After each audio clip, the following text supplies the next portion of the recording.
No Brasil, existem mais de 30 campanhas de saúde que dedicam um mês para realizar ações de conscientização sobre uma doença e utilizam uma cor como símbolo. Este é o mês do Fevereiro Roxo, que foi criado para alertar a população sobre 3 doenças sérias: fibromialgia, Alzheimer e lúpus. Para saber um pouco mais sobre essas doenças, nós recebemos o Dr. Charles Heldan, reumatologista e presidente da Associação Brasileira de Avaliação Óssea e Osteometabolismo. Doutor, seja bem-vindo aqui ao Jornal da Câmara. Muito obrigada pela presença e boa tarde. Boa tarde, é um grande prazer estar aqui com vocês. Doutor, essas campanhas de conscientização, elas realmente funcionam aqui no Brasil? Elas são bastante efetivas para trazer conhecimento para a população, alertar as pessoas com relação a doenças que são frequentes, doenças que têm um impacto muito grande sobre a vida e a qualidade de vida dessas pessoas e que ajudam a quem tem a doença a conviver melhor com essas patologias e orientam as pessoas que têm os fatores de risco para determinada doença para o diagnóstico precoce. Na verdade, o diagnóstico precoce faz a diferença com relação aos resultados de todo o tratamento dessas 3 doenças que a gente mencionou. Em relação à fibromialgia, ela atinge 2,5% da população brasileira, sendo que na maioria, 90% são mulheres. Que doença é essa, e quais são os sintomas? Dessas 3 doenças do Fevereiro Roxo, a fibromialgia é a mais frequente, ela é a mais comum. É estimado que 2 a 4% da população mundial tem a doença. A doença ela é caracterizada por dor que acomete as juntas, os músculos e os ossos. É uma dor difusa no corpo inteiro, então uma dor que viaja pelas partes corporais da pessoa.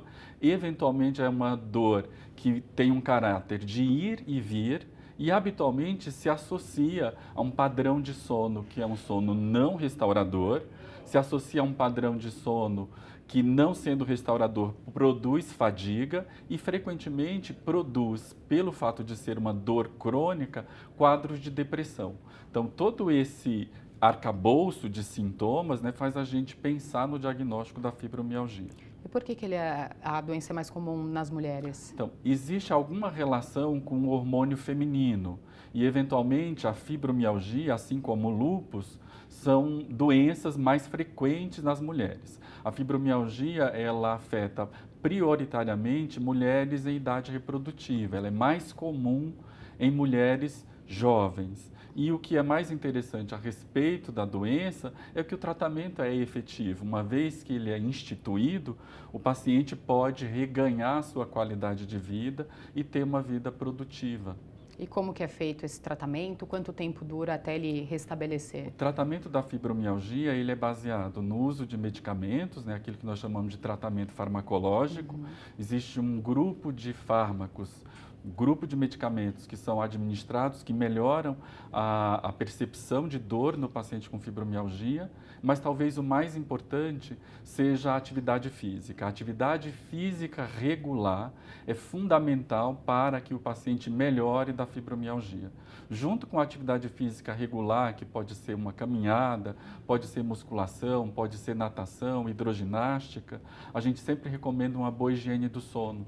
O paciente ele precisa ter um horário para dormir, ele precisa ter horas de relaxamento e esse relaxamento ele vai produzir melhora dos sintomas da doença. E doutor, agora em relação ao lúpus, o que é exatamente a doença? Ela não era tão conhecida, mas ela começou a ficar conhecida porque alguns famosos assumiram, que tem a doença. O lúpus é o protótipo da doença reumatológica de natureza autoimune. A gente não conhece muito bem a causa, mas a gente sabe que o nosso sistema imunológico ele foi desenhado para nos proteger contra infecções, contra os patógenos. Na doença lúpus, o que acontece é que esse sistema imunológico ele está exacerbado e ele acaba atacando, agredindo coisas que são próprias, não os patógenos, não os agentes externos. E aí com isso eu tenho o que a gente chama de perda da tolerância imunológica e a produção de substâncias que eventualmente causam os sintomas do lúpus. Os sintomas do lúpus são uma inflamação que acomete diversos órgãos.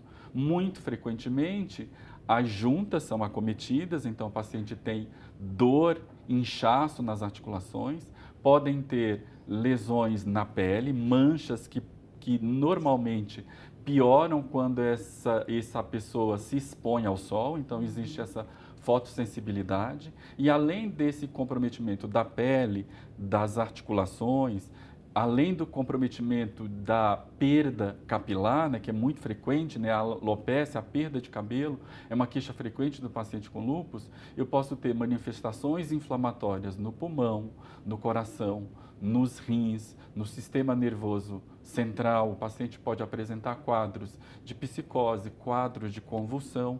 Então, é uma doença que tem múltiplas faces. E pelo fato dela ter essas múltiplas faces, frequentemente o diagnóstico ele não é fácil. Então, exige um pouco de raciocínio clínico para juntar todas essas peças desse quebra-cabeça e fazer o diagnóstico correto da doença e iniciar um tratamento adequado. O lúpus também é mais comum, né, nas mulheres. Tem uma idade certa que a doença começa a se manifestar? No lúpus existe uma forte associação com o hormônio sexual feminino, com os estrógenos. Então, a doença ela é mais frequente em mulheres em idade reprodutiva, ela é mais frequente também entre afrodescendentes e asiáticos, quando comparado aos indivíduos de raça branca, caucasoide ou caucasiano. Nesses grupos étnicos, nos indivíduos afrodescendentes e nos asiáticos, a doença costuma ser mais grave. Isso não quer dizer que ela não acontece nos homens, né? Muito embora seja mais frequente nas mulheres, o diagnóstico no homem também é comum e frequentemente o diagnóstico do lúpus no homem ele está associado a um prognóstico pior, porque habitualmente o homem, por natureza, não procura assistência médica e normalmente esse diagnóstico ele se dá de uma forma tardia. Quanto mais tarde nós fizermos esse diagnóstico, quanto mais tempo nós gastamos para fazer o diagnóstico, quanto mais tempo o paciente ficar inflamado, maiores são os danos para os órgãos que são afetados pela doença. E o lúpus não tem cura, né? O lúpus, assim como a fibromialgia, são doenças reumáticas crônicas que no estado da arte que nós estamos do tratamento, o que a gente pode oferecer, o que a medicina pode oferecer para esses pacientes é o estado de remissão. Nós podemos deixar o paciente bem, livre de sintomas, eventualmente com ou sem o uso de medicação, mas isso ainda não é uma cura. O paciente fica livre dos sintomas, a doença é estabilizada e os desfechos clínicos todos controlados. No caso do lúpus, ele pode ter diversas crises, né? Mesmo, às vezes, está controlada, a doença está controlada e do nada vem uma crise muito forte. Habitualmente, a doença ela requer uma monitorização frequente, né? O paciente com lúpus, mesmo que ele não tenha sintomas, ele precisa ir regularmente no especialista para que através dos exames laboratoriais e através da anamnese, né, da história clínica, a gente possa controlar a doença e mantê-la fora de atividade, né? O objetivo do tratamento é evitar as recidivas da doença, porque o lúpus, uma vez não tratado, ele pode ter esse curso de recidivas e melhoras, recidivas e melhoras. Com o tratamento, a gente induz a remissão e essa remissão significa a ausência de exacerbações, ou seja, ter a doença sob controle. E, doutor, o Fevereiro Roxo também é um mês de conscientização do Alzheimer, né?